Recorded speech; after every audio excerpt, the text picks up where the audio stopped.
بسم اللہ الرحمن الرحیم اعوذ باللہ من الشیطان الرجیم بسم اللہ الرحمن الرحیم تبارک الذی بیدہ الملک وہو علی کل شیء قدیر۔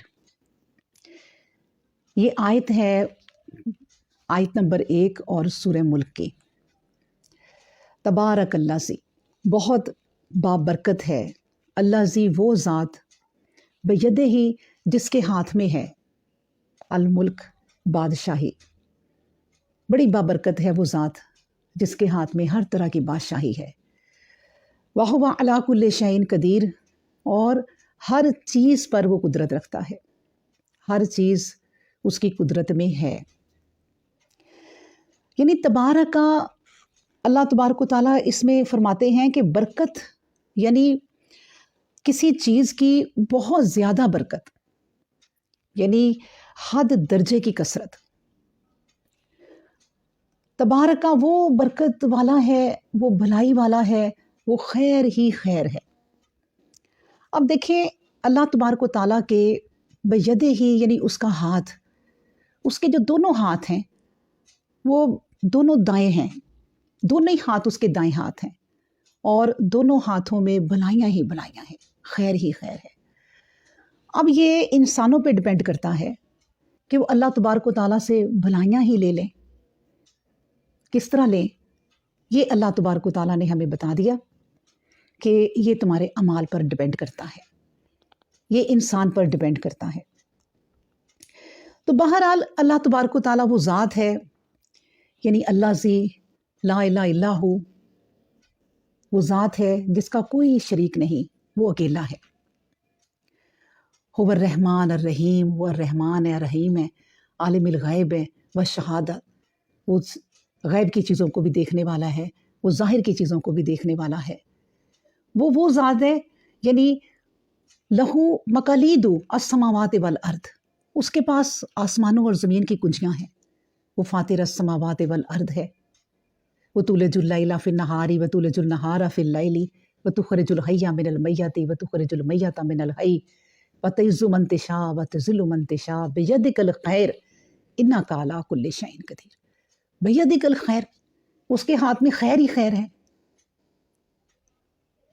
اب ہم یہ خیر کیسے لیں؟ یعنی انسان کی جو زندگی ہے، اللہ تبارک و تعالیٰ جو یہاں فرما رہے ہیں کہ وَهُوَ عَلَىٰ كُلِّ شَيْءٍ قدیر، اللہ ہر چیز پر قدرت رکھتا ہے، ہر چیز پر قادر ہے۔ لیکن میں آپ کو یہ بتا دوں کہ یہ زمین و آسمان، یہ ہوا، یہ بارش، یہ دھوپ، یہ پہاڑ، ہر چیز کل شیء اس کی دسترس میں ہے، اس کی قدرت میں ہے۔ لیکن اللہ تبارک و تعالیٰ کی یہ شان ہے کہ اللہ نے اپنے بندوں کو، صرف انسانوں کو اور جنات کو، یہ جو ہے وہ چوائس دے دی، ان کے آگے رکھ دیا، شر بھی اور نیکی بھی اور شر بھی، یعنی اچھائی اور بھلائی ان کے آگے رکھ دی، اور پھر اب ان پہ ڈیپینڈ کرتا ہے، ان پہ ان کی چوائس ہے کہ وہ کیا چیز لیتے ہیں۔ اللہ کے ہاتھ میں تو بھلائی ہی بھلائی ہے، اگر وہ بھلائی لینا چاہے۔ اللہ کے ہاتھ تو وہ ہاتھ ہیں کہ آپ دیکھیں کہ اللہ تو آپ کی نیکیوں کو رکھ کے اپنے ہاتھوں میں پالتا ہے، اور اس کے ہاتھ کیا ہاتھ ہوں گے، سوچیں آپ۔ اور وہ چھوٹی چھوٹی نیکی آپ کی نیت دیکھ کے ان کو پالتا ہے، اور قیامت کے دن جب آپ کے اعمال نامے میں، آپ کا اعمال نامہ جب آپ کے دائیں ہاتھ میں اگر دیا گیا، وہ خوش قسمت لوگ ہوں گے تو اپنا اعمال نامہ پڑھ کے خوش ہو جائیں گے کہ اتنی وہ نیکیاں برکت والی جو ہم نے کی، اللہ تبارک و تعالیٰ نے اس کے بڑھ چڑھ کے ہمیں انعام دیے ہیں، اجر دیے ہیں۔ تو بہرحال اللہ سے اجر لینا انسانوں پر خود ڈیپینڈ کرتا ہے، کیونکہ انسانوں کا یہ اٹھنا بیٹھنا چلنا پھرنا، ہر کام کرنا، ہر جو صبح ہوتی ہے، ہر جو شام آتی ہے، وہ اللہ تبارک و تعالیٰ کی رضا کے لیے کرنی چاہیے، اس کی رضا حاصل کرنے کے لیے، اس کی بھلائی حاصل کرنے کے لیے ہمیں وہ دن گزارنا چاہیے، اس چیز کو مد نظر رکھتے ہوئے کہ ہمارا جو رب ہے وہ ہم سے راضی ہو جائے۔ تو بہرحال سورہ ملک جو ہے یہ وہ نبی پاک صلی اللہ علیہ وآلہ وسلم کی چند پسندیدہ اور لاڈلی صورتوں میں سے ہے، جس کو نبی پاک صلی اللہ علیہ وسلم بہت پسند کرتے تھے۔ تو یہ وہ صورت ہے، یعنی اللہ تبارک و تعالیٰ کے نبی کو یہ جو صورت ہے یہ نبوت کے آغاز میں ہی مل گئی تھی، ابھی رسالت کا کام شروع ہوا تھا تو اللہ تبارک و تعالیٰ نے اس کا نزول فرمایا۔ سورہ ملک کا۔ تو نبی پاک صلی اللہ علیہ وآلہ وسلم نے اس کے بارے میں بھی فرمایا ہے کہ اللہ کی کتاب میں ایک سورت ہے جس کی 30 آیات ہیں، اور یہ آدمی کی سفارش کرے گی یہاں تک کہ اس کو بخشوا دے اور اس کی بخشش ہو جائے۔ یعنی جو اسے پڑھے گا یا اس کی وہ سفارش کروائے گی جو اس کو پڑھے گا۔ تو یہ جو حدیث میں نے آپ کو سنائی ہے یہ اتھینٹک حدیث ہے، مطلب یہ صحیح سند کے ساتھ ہے، جامعہ ترمذی میں بھی ہے اور سنن ابو داؤد میں بھی ہے۔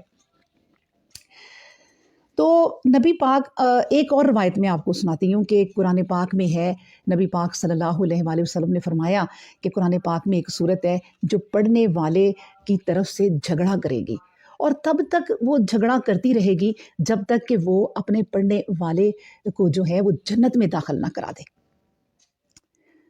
پھر ترمذی کی روایت میں ہے کہ آپ صلی اللہ علیہ وآلہ وسلم رات کو سونے سے پہلے یہ سورت اور الف لام میم سجدہ اور یہ سورت یعنی سورہ ملک، تبارک اللہ ذی بیدہ الملک، یہ پڑھا کرتے تھے۔